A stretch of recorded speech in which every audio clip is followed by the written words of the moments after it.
Je vais vous présenter pour commencer ce point presse les cartes qui sont amenées à nous guider dans les choix en vue de la levée progressive du confinement tel qu'annoncé à partir du 11 mai.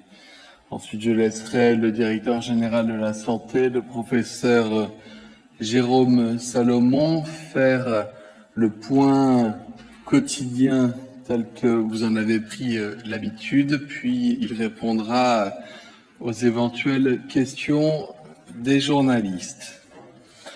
Quelques précautions d'usage avant de vous présenter ces cartes. D'abord, elles ne changent absolument rien au confinement qui reste plus que jamais nécessaire jusqu'au 11 mai. Quel que soit le territoire dans lequel vous vous situez ce soir, ça ne doit pas changer vos pratiques. Il est important de rester chez vous car le confinement jusqu'au 11 mai est l'une des conditions essentielles pour nous permettre justement de lever progressivement ce confinement. Ensuite, quelques autres précautions d'usage. D'abord, les données que je vais vous présenter ce soir sont des données à date de ce soir, c'est-à-dire qu'elles concernent la situation dans notre pays au 30 avril. Vous allez voir qu'elles sont le reflet de l'activité épidémique et de la charge hospitalière en réanimation sur les 7 derniers jours. Ce n'est donc en aucun cas une projection de la situation de notre pays au 11 mai. Le Premier ministre l'a rappelé mardi, toujours dans son allocution à l'Assemblée nationale. D'ici à jeudi prochain, nous serons en mesure de présenter des données prédictives en vue de cette journée du 11 mai. Donc, je le redis, ça ne change rien au confinement qui a cours dans le pays. Et ce ne sont pas les données au 11 mai que je vous présente, mais les données à ce soir. La première carte qui va s'afficher est le reflet de l'activité virale sur le territoire national. Qu'est-ce que ça veut dire? C'est un indicateur qui nous permet d'estimer la fréquence, l'intensité de circulation du virus département par département. Pour constituer cet indicateur, nous nous sommes appuyés, Santé publique France, la Direction générale de la santé, s'appuie sur un indicateur bien connu, maîtrisé, fiable, robuste et qui est extrêmement sensible, qui est la part des patients qui s'adressent aux urgences de leur hôpital pour une suspicion d'infection à coronavirus, exprimée en pourcentage sur la carte. Ces données sont actualisées quotidiennement sur le site data.gouv.fr. Elles sont issues du réseau de presque 700 services d'urgence de France et permettent donc de comptabiliser plus de 90% des passages aux urgences. C'est une source d'information importante, département par département, et qui est le reflet de la circulation du virus. Vous avez en vert, dans la totalité des passages aux urgences, les endroits où la part liée à des suspicions d'infection à coronavirus, pas forcément des cas d'ailleurs confirmés, des suspicions de coronavirus, est inférieure à 6%. C'est-à-dire, je le redis, s'il y a moins de 6% qui vont aux urgences des hôpitaux d'un département pour suspicion de coronavirus, le département apparaît alors en vert. Si c'est entre 6 et 10% des patients qui vont aux urgences pour une suspicion de coronavirus, le département apparaît aujourd'hui en orange. Et en rouge, c'est lorsqu'il y a plus de 10% des consultations aux urgences des hôpitaux d'un département qui sont liées à une suspicion d'infection à coronavirus. Quelques précautions à nouveau d'usage très pratiques. Vous pouvez être surpris notamment de voir que dans la région Grand Est, le Haut-Rhin et le Bas-Rhin apparaissent en vert. Parce que vous le savez, ces deux départements ont subi de plein fouet la première vague, la grande vague épidémique qui a touché notre pays au mois de mars et au mois d'avril. Pourquoi ces départements sont en vert?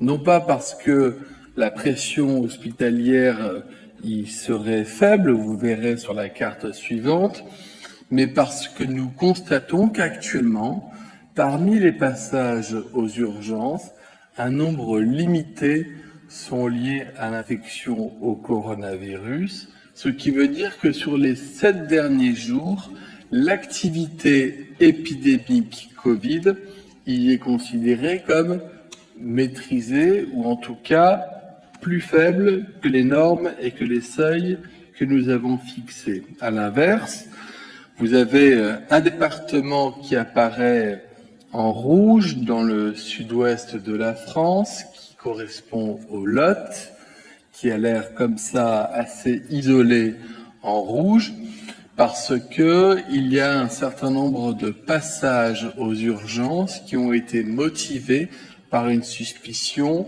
de coronavirus, ce qui ne veut pas nécessairement dire que l'activité épidémique a vocation à rester intense ou à demeurer réelle dans ce département. Alors, pour pouvoir affiner ces données, nous allons nous appuyer sur d'autres indicateurs qu'on appelle des signaux plus faibles, mais qui sont des indicateurs importants, comme par exemple les remontées d'informations qui nous viennent des médecins généralistes avec ce qu'on appelle le réseau Sentinelle, qui est un réseau de médecins impliqués dans les politiques de santé publique. Et comme pour chaque épidémie, notamment pour la grippe, ils sont capables de nous faire remonter des informations. Nous pouvons aussi affiner ces données avec le nombre de tests positifs qui peuvent être réalisés dans ce département. Donc je le redis, ce n'est pas parce que le Lot apparaît rouge aujourd'hui qu'il sera forcément rouge au 11 mai, et ce n'est pas parce que le Bas-Rhin apparaît vert aujourd'hui qu'il serait nécessairement vert pour ce critère au 11 mai. La deuxième carte qui va apparaître sur votre écran, elle présente le niveau de tension, le niveau d'occupation, le niveau de saturation des réanimations liées à des hospitalisations de malades atteints du coronavirus. Et là, vous allez être, ça vous paraît sans doute plus familier par rapport aux informations que vous avez acquises au cours de cette épidémie, à savoir que vous avez un grand quart nord-est qui apparaît en rouge. D'abord, vous dire que pour cet indicateur, raisonner à l'échelle du département ne ferait pas sens. Il faut raisonner plutôt à l'échelle des régions, puisque, comme nous l'avons vu dans la région Grand Est, lorsque l'épidémie frappe un territoire, on fait appel alors à toutes les réanimations, à tous les établissements de santé publics et privés de la région concernée pour être capable de sauver des vies et d'accueillir dans les meilleures conditions possibles les malades.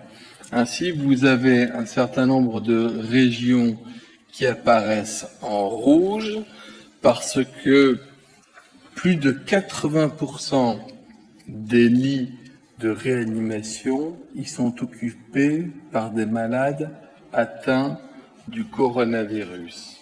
Lorsque les territoires apparaissent en orange, c'est que 60 à 80% des lits de réanimation sont encore, à date d'aujourd'hui, occupés par des malades atteints du coronavirus. Enfin, lorsque les territoires apparaissent en vert sur la carte, c'est que moins de 60% des lits de réanimation sont occupés par des formes graves de coronavirus.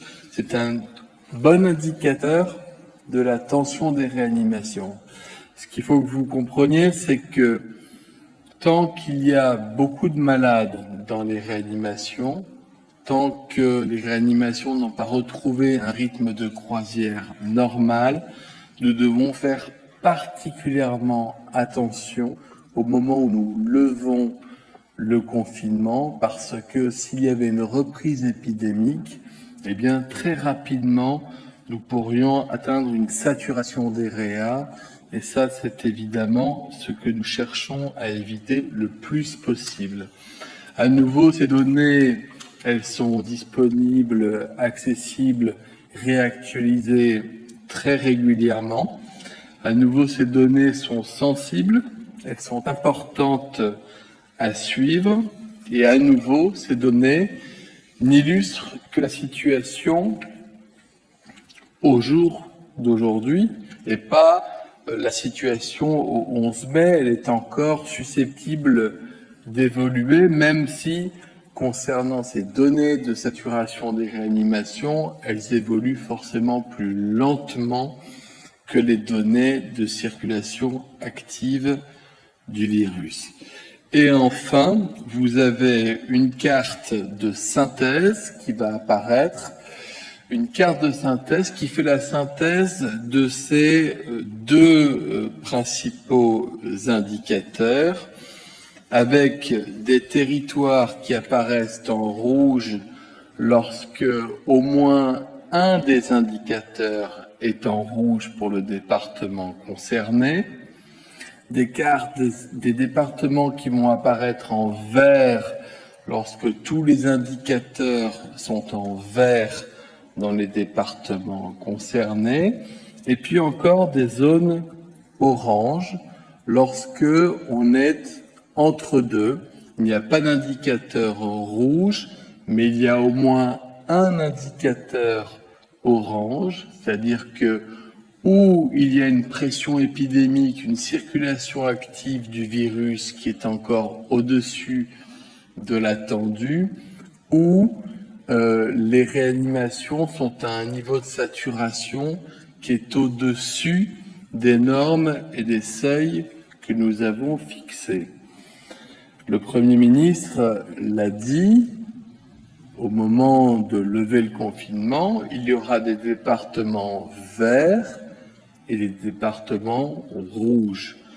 Mais considérant le fait que nous ne sommes pas dans la prévision du 11 mai, mais de l'état actuel des choses aujourd'hui, que nous sommes amenés à affiner ces données, à les regarder évoluer jour après jour jusqu'à la fin de la semaine prochaine, nous avons maintenu des zones oranges qui sont des zones qui ont vocation à basculer d'ici au 11 mai, ou en vert, si la pression épidémique se réduit parce que vous restez chez vous, si les lits de réanimation arrivent à retrouver un peu plus d'amplitude, ou à basculer en rouge, si d'aventure la circulation du virus devait s'accentuer, ou si il y avait à nouveau ou encore trop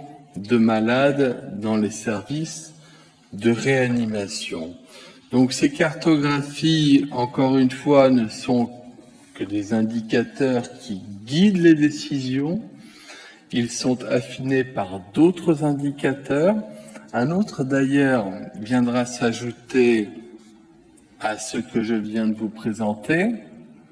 À partir du 11 mai, nous serons en mesure de vous présenter les nombres de tests qui sont réalisés par territoire. Vous savez que nous activons tous les laboratoires de ville, les laboratoires hospitaliers, les laboratoires vétérinaires, de recherche, de gendarmerie, de police, pour pouvoir être en mesure de tester tous les cas symptomatiques, de tester toutes les personnes contacts, avec un gros travail derrière pour faire ce qu'on appelle du contact tracing, c'est-à-dire aller repérer tout l'entourage proche des personnes qui seraient malades, de manière à les isoler, pour les protéger et protéger le reste de la population.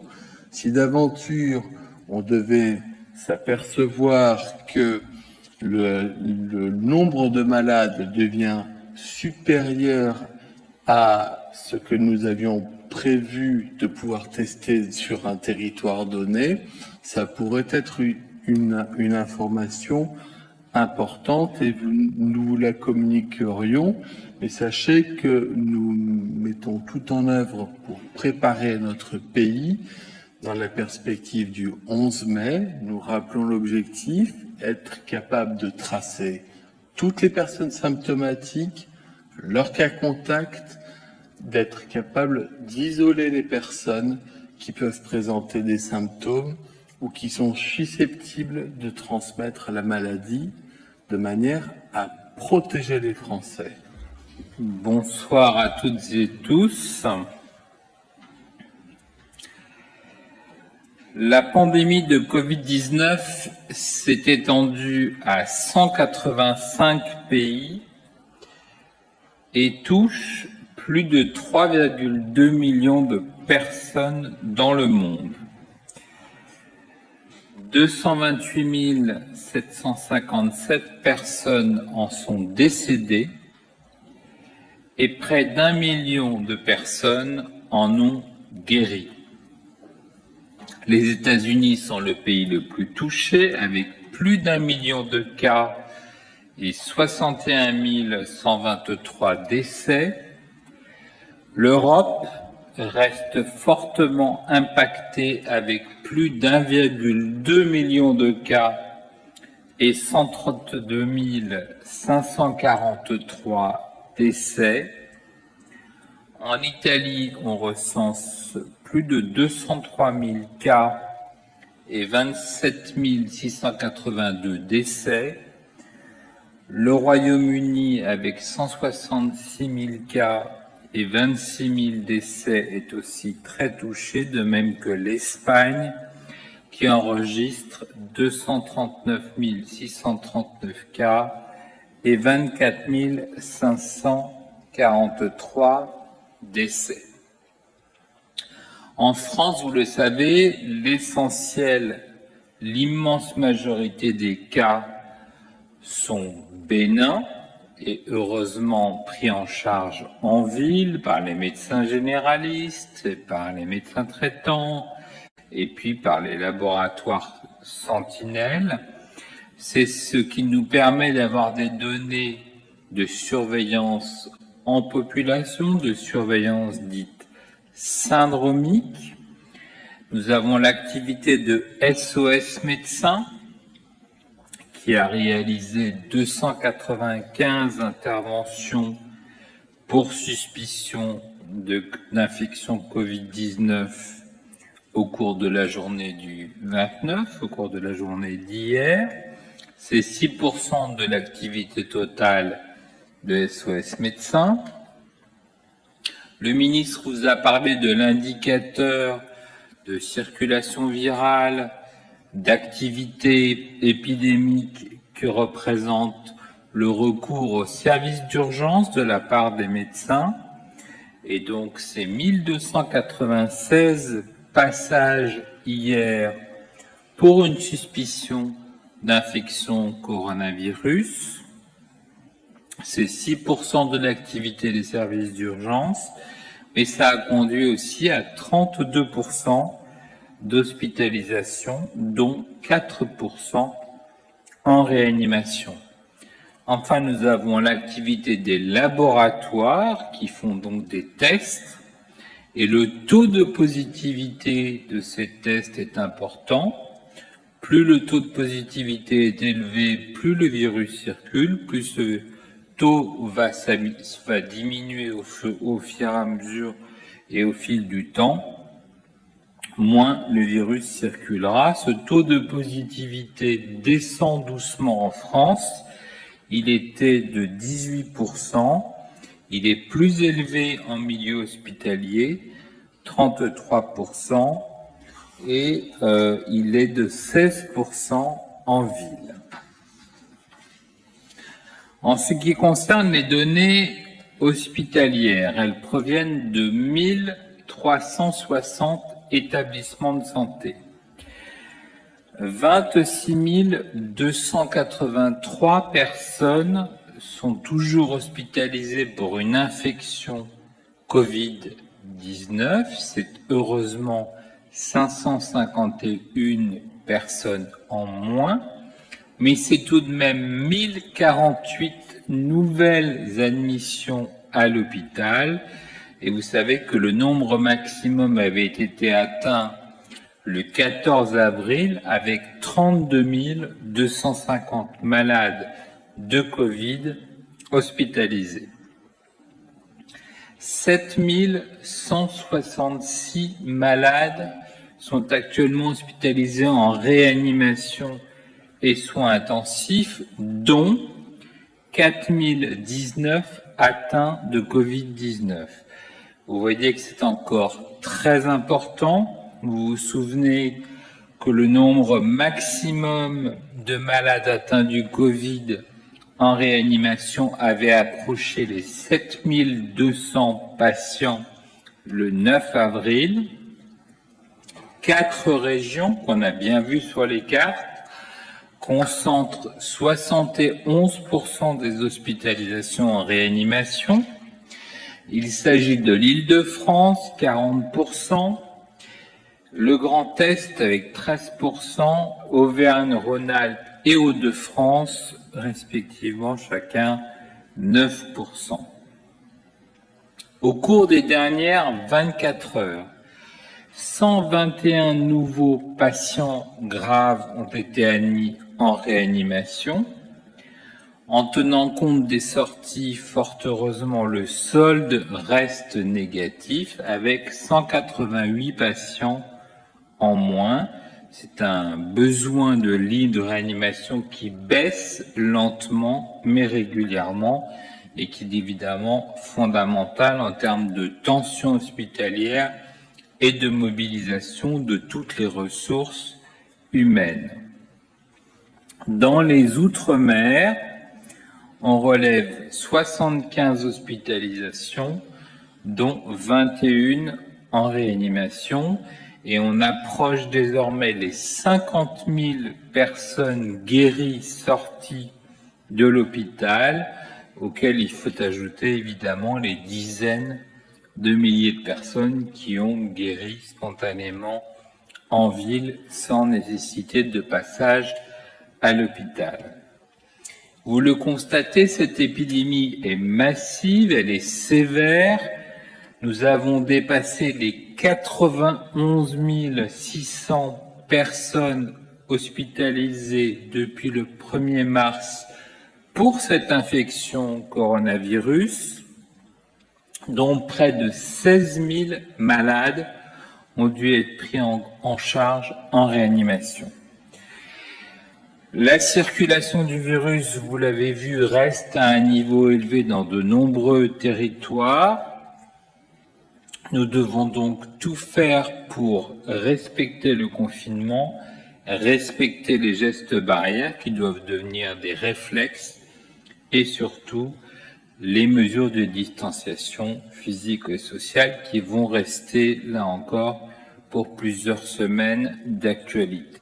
Nous surveillons avec beaucoup d'attention la situation dans les établissements sociaux et médico-sociaux. Vous savez que c'est un secteur fondamental, le secteur social, le secteur médico-social, qui mobilise plus de 400 000 professionnels très engagés dans le champ du médical, du paramédical, du médical et du médico-social pour plus de 800 000 résidents et autant de personnes qui sont en situation de handicap. Je tiens ce soir à les remercier toutes et tous qui permettent, vous le savez, aux résidents de se maintenir en bonne santé dans des conditions parfois difficiles. Le confinement est, vous le savez, parfois très mal vécu. Et donc je tiens à tous les remercier, évidemment les médecins, les infirmiers, les aides-soignants auxquels on pense tous, mais aussi toujours celles qui sont très importantes et peut-être les professions qu'on oublie, toutes les professions qui aident beaucoup le quotidien. Je pense par exemple aux kinésithérapeutes, aux ergothérapeutes, aux éducateurs, aux travailleurs sociaux, aux psychologues qui améliorent le quotidien de toutes ces personnes. Nous avons 7109 établissements, dont 4488 EHPAD, qui ont signalé un épisode d'infection à coronavirus à Santé publique France sur le portail national des signalements. Ces signalements font remonter donc 32 355 cas confirmés d'infection coronavirus parmi les résidents. En ce qui concerne la mortalité, vous savez que nous surveillons la mortalité hospitalière, la mortalité en institution et la mortalité globale, la mortalité totale, qui est remontée à l'état civil. En ce qui concerne la mortalité hospitalière, nous déplorons 15 244 décès depuis le 1er mars. 82% de ces décès surviennent chez les plus de 70 ans. Nous notons aussi 37 décès outre-mer, 16 en Guadeloupe, 14 en Martinique, 6 à Mayotte et 1 décès en Guyane. En ce qui concerne la mortalité en EHPAD et en établissements médico-sociaux, nous déplorons 9 132 décès survenus dans ces établissements et rattachés au Covid-19 depuis le début de l'épidémie. Depuis le 1er mars donc, en additionnant les décès hospitaliers et les décès en institution, nous avons un total de 24 376 décès en France. L'évolution de la mortalité générale, toutes causes confondues, est surveillée de façon très attentive. Je vous donne les données d'hier.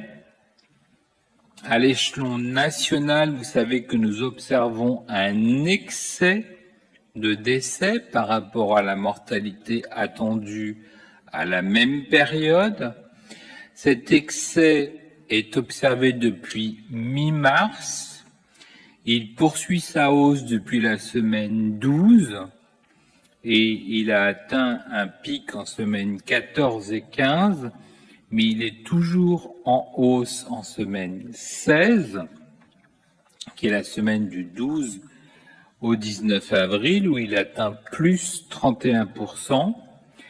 À l'échelon régional, sur la même semaine, Cet excès est observé dans 7 régions: Île-de-France, Grand Est, Auvergne-Rhône-Alpes, Bourgogne-Franche-Comté, Hauts-de-France, Centre-Val de Loire et Normandie.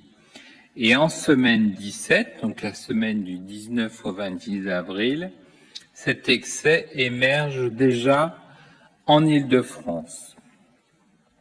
À l'échelon des départements, en semaine 16, nous avons 32 départements qui présentent un excès de mortalité, dont 3 avec un niveau exceptionnel: les Hauts-de-Seine, la Seine-Saint-Denis et le Val d'Oise. Et en semaine 17, la semaine dernière, l'excès de mortalité émerge dans 6 départements, dont 3 sur 8 sont en Île-de-France et 2 sur 6 en Centre-Val de Loire. Vous savez que nous avons accès aussi, grâce au certificat électronique de décès, aux causes de mortalité. La certification électronique des décès indique que dans 8 942 décès, il existait une mention d'infection au Covid-19 parmi les causes médicales de décès, donc recensées depuis le 1er mars. Cela représente 29% de l'ensemble des décès certifiés par voie électronique. Enfin, il y aurait en France 129 581 cas confirmés d'infection à coronavirus, selon les estimations de Santé publique France. Je vous remercie.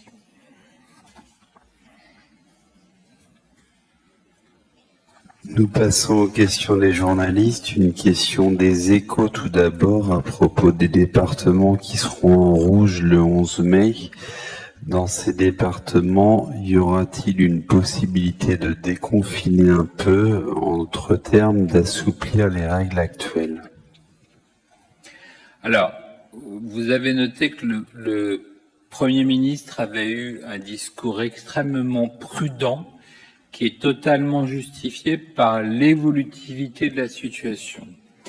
Les cartes que vous a présentées le ministre des Solidarités et de la Santé, Olivier Véran, ce soir, sont des cartes instantanées. C'est la photographie de la situation actuelle. Cette situation va beaucoup évoluer et ce sont les Françaises et les Français qui vont faire évoluer cette situation.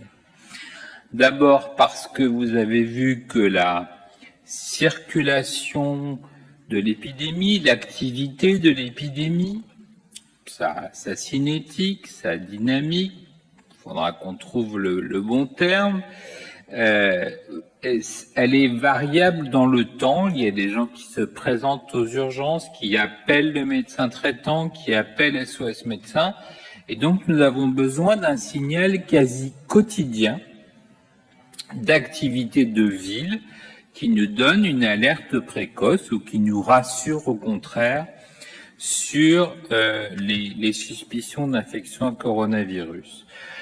Le taux d'occupation en réanimation est plus préoccupant puisque vous le savez que c'est une charge considérable pour les équipes soignantes qui ont fait des efforts majeurs depuis des semaines pour porter la capacité de réanimation française de 5 000 lits à 10 000 lits. Nous observons que nous sommes encore à plus de 7 000 lits qui, évidemment, prennent en compte des malades atteints de Covid comme des malades atteints d'autres affections. C'est un poids pour l'hôpital, mais c'est surtout une difficulté pour une prise en charge d'autres activités. Et donc, c'est une difficulté au redémarrage de l'activité chirurgicale lourde, par exemple, pour les hôpitaux les plus impactés.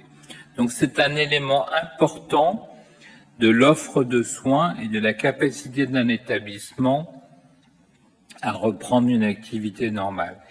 Cette évolution, elle va se faire dans les deux sens, potentiellement. La situation peut s'améliorer grâce aux efforts des Français dans leur respect du confinement et dans leur respect des mesures barrières.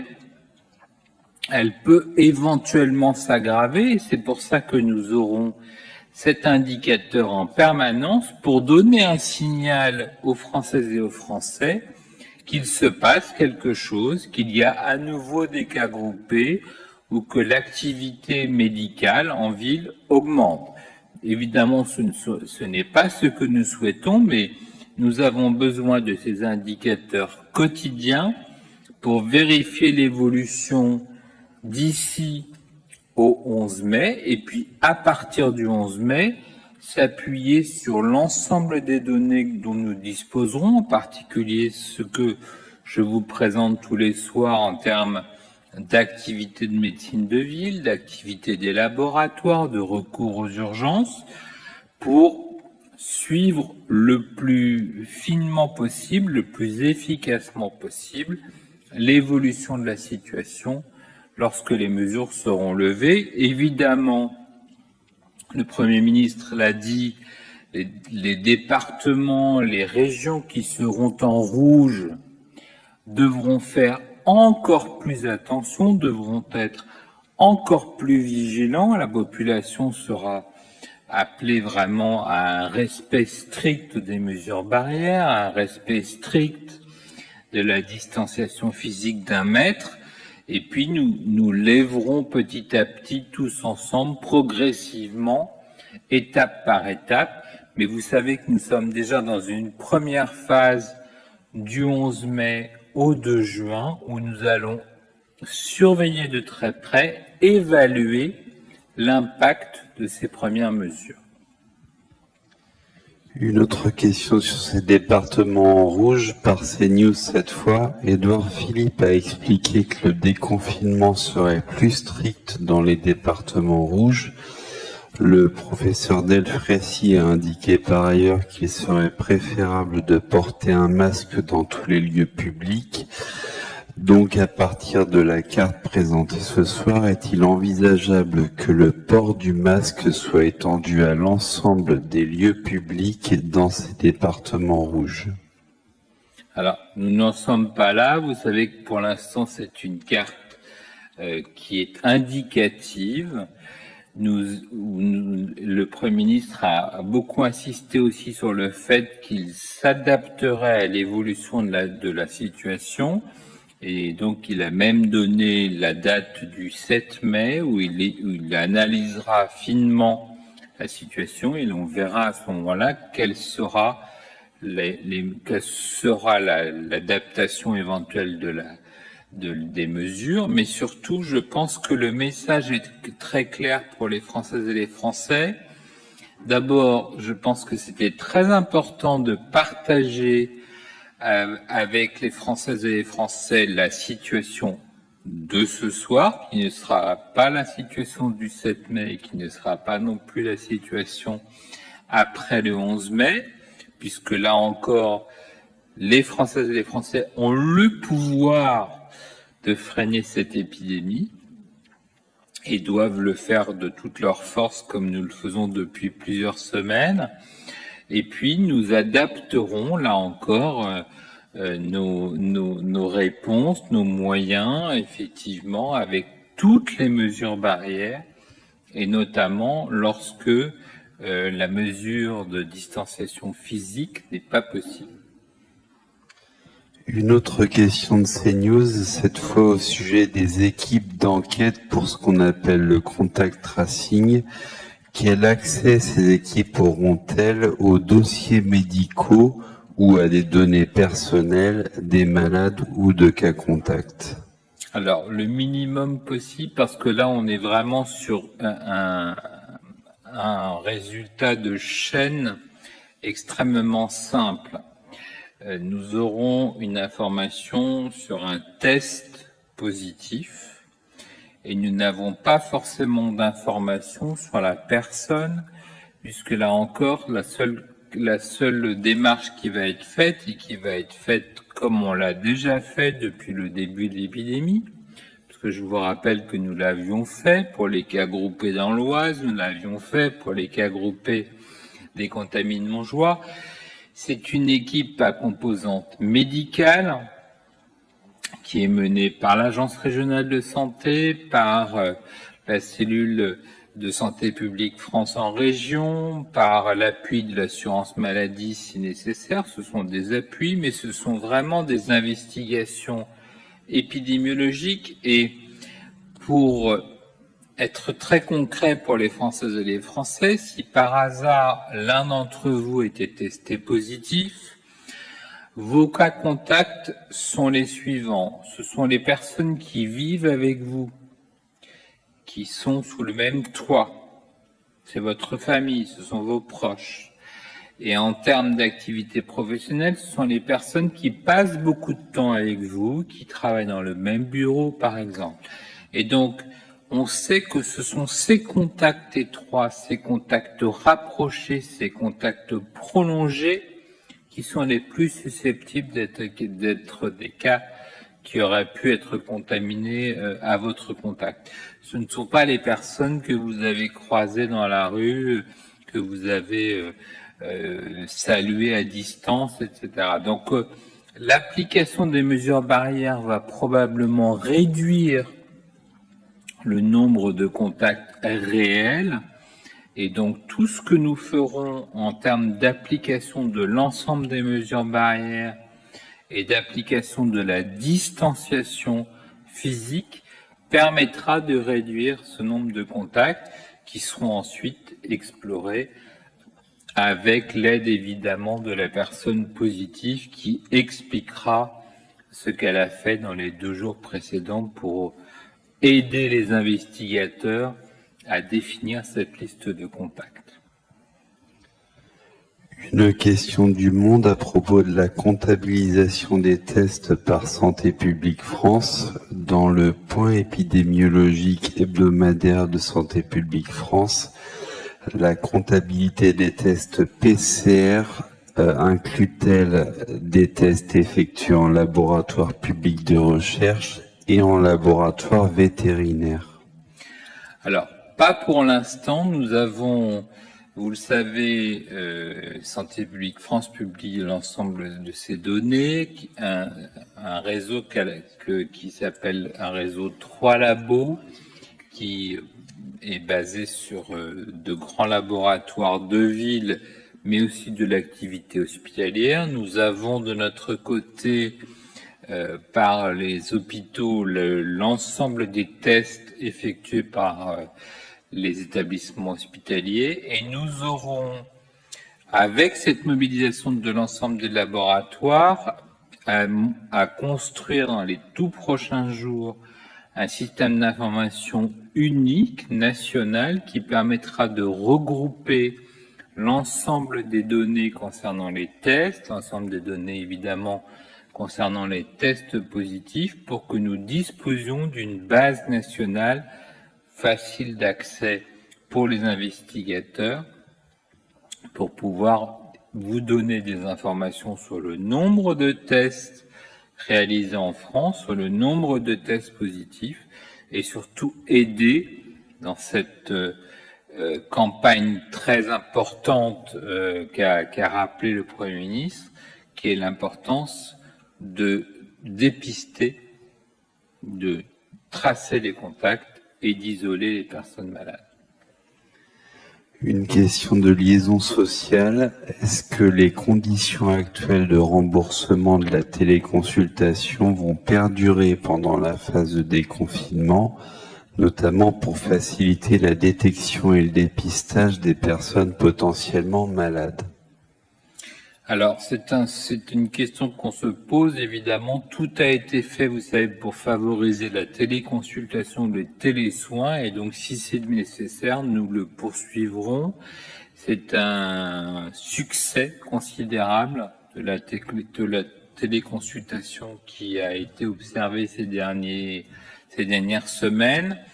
On peut faire beaucoup de choses à distance, et vous savez que nous insistons aussi beaucoup pour le retour des personnes ayant des pathologies chroniques ou évidemment ayant des pathologies aiguës vers les soins, pour appeler leur médecin, pour appeler leur service hospitalier.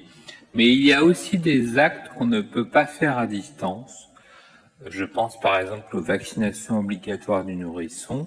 Et donc nous encourageons évidemment les parents de jeunes nourrissons à aller faire ces vaccinations obligatoires pour ne pas avoir de conséquences graves d'une non-vaccination.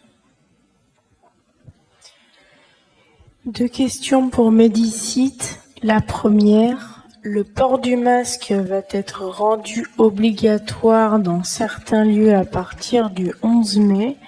Ces masques devront-ils obligatoirement être homologués ou pourra-t-il s'agir de masques fabriqués à la maison?